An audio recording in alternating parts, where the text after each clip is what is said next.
Question 3, there was no question 3.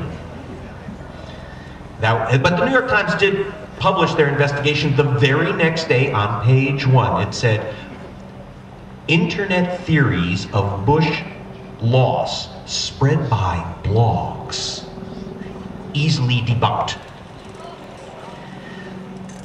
So here's some of the things that apparently were easily debunked.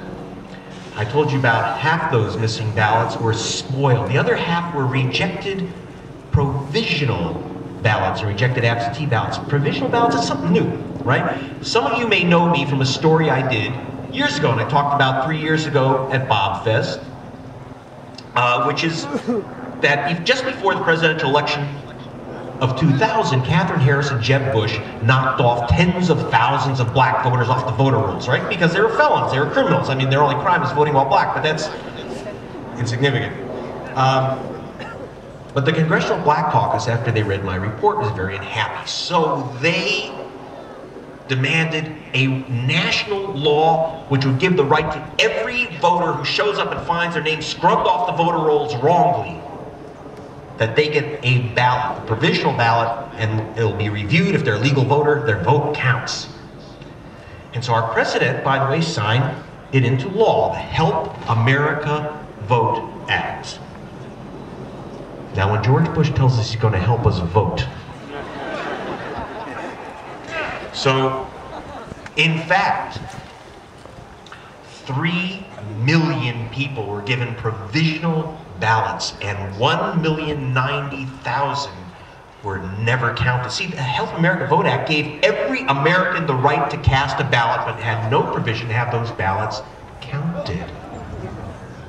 It was up to each Secretary of State, like in Ohio, Kenneth Blackwell, who was also the the chairman of the Bush re-election campaign, which is okay because you're allowed to wear 2 hats if you have 2 heads. Anyway, but how did you get all these voters challenged? At BBC, we weren't sure. We didn't know. How does that happen? So they sent me in, and then to investigate, we got suddenly, in the inbox at georgewbush.org.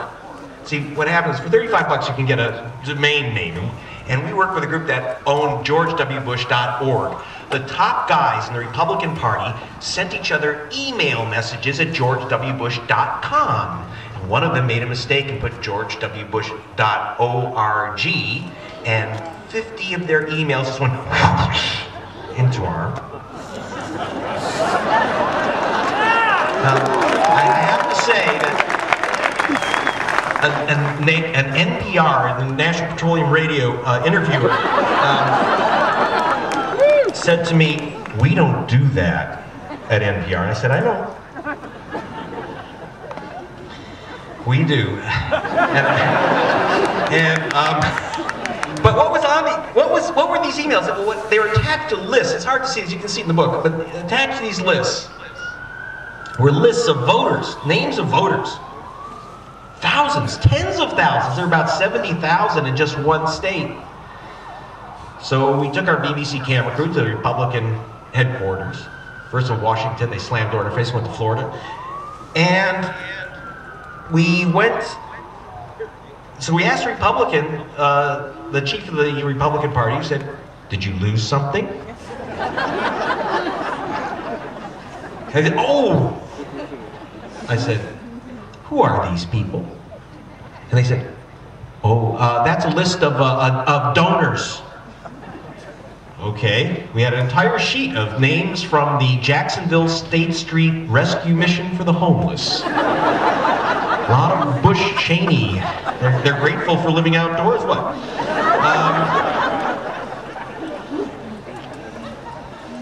We did a little looking ourselves. Mapped them. Every name on the list, 98% of the names on the list were African American voters in African American precincts. 98%. 2%, by the way, in the nursing homes in Miami with majority Jewish voters. See, they were going after the elderly of Zion. These were what are called challenge lists. Now, why weren't they straight about it? These are lists to challenge voters. But I finally came to them and said, every party does it. I said, no. The Democratic Party has no mass challenge lists, not one, anywhere in the United States. I'm not the big defender of the Democratic Party, but they don't do it. Why not? Because it's illegal. It's a crime. You cannot target black or Jewish voters for challenge. It's a violation of the Voting Rights Act of 1965. And in fact, the U.S. Civil Rights Commission, after they saw some of my evidence, voted to open a criminal investigation of the Jeb Bush administration. You saw it, that was actually reported top of the nightly news in Germany and Brazil. I kid you not, never here. But because I think the reporters here knew what would happen, which is that, and as you know, Mr. Ashcroft and Mr. Gonzalez got right on it. However, the president did take notice, and he removed every member of the Civil Rights Commission who voted to investigate his brother. I kid you not.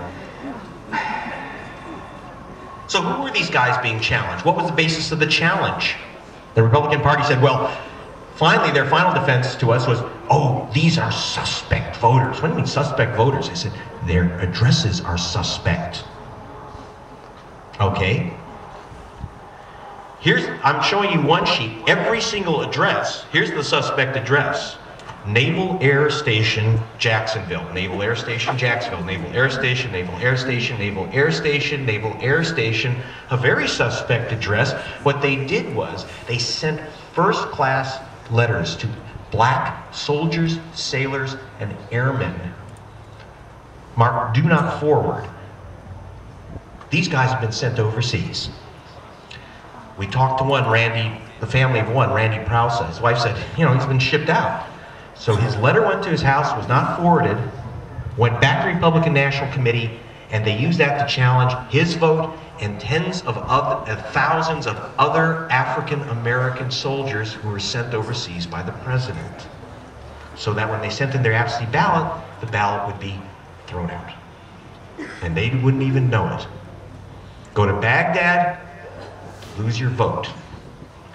Mission accomplished, Mr. President.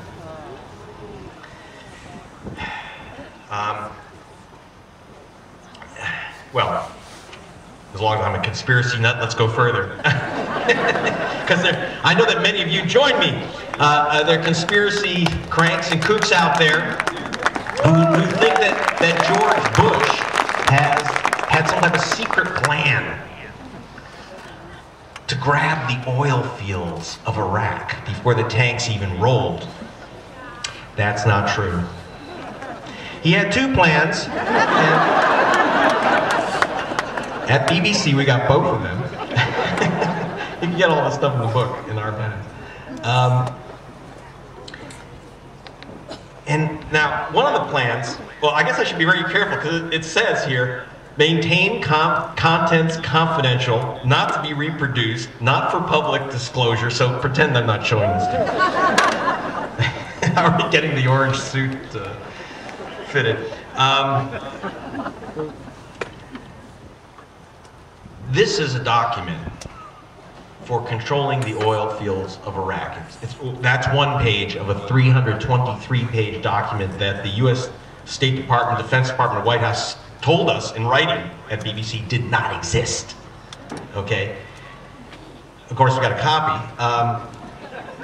Now, but the question is, who wrote it? Okay. It does say, the copy we have, not to be seen, not to be distributed, but it does have a big stamp with the eagles on it. It says U.S. State Department. Of course, now, who would develop a plan for the U.S. State Department for Iraq's oil? Turns out, I was surprised, but not the Iraqis. In fact, it was developed and written, even though it doesn't say so anywhere in the document. It was written, believe it or not, by executives of Big Oil out of Houston, specifically coordinated out of the James Baker Institute of Houston, Texas. Now, James Baker, if you don't know who he was Secretary of State under Bush 1. But then he was promoted. He's now the consigliere, the lawyer for Exxon Mobil Corporation. Of course, the lawyer for George Bush and Bush v. Gore. And the lawyer, most importantly, for the government, or the Kingdom of Saudi Arabia, drafting this oil document.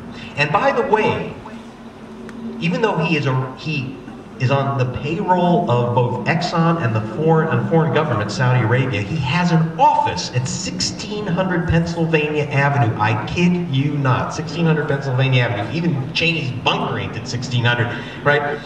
And when I called the White House to confirm this, in fact, one journalist challenged me on this. I said, call the White House, you can, and get Jim Baker's office there. In fact, they told me that sometimes the president lets Baker use the Oval Office desk while the president plays on the rug there. I made that one up, but he really does have the office. I think Matt put that in.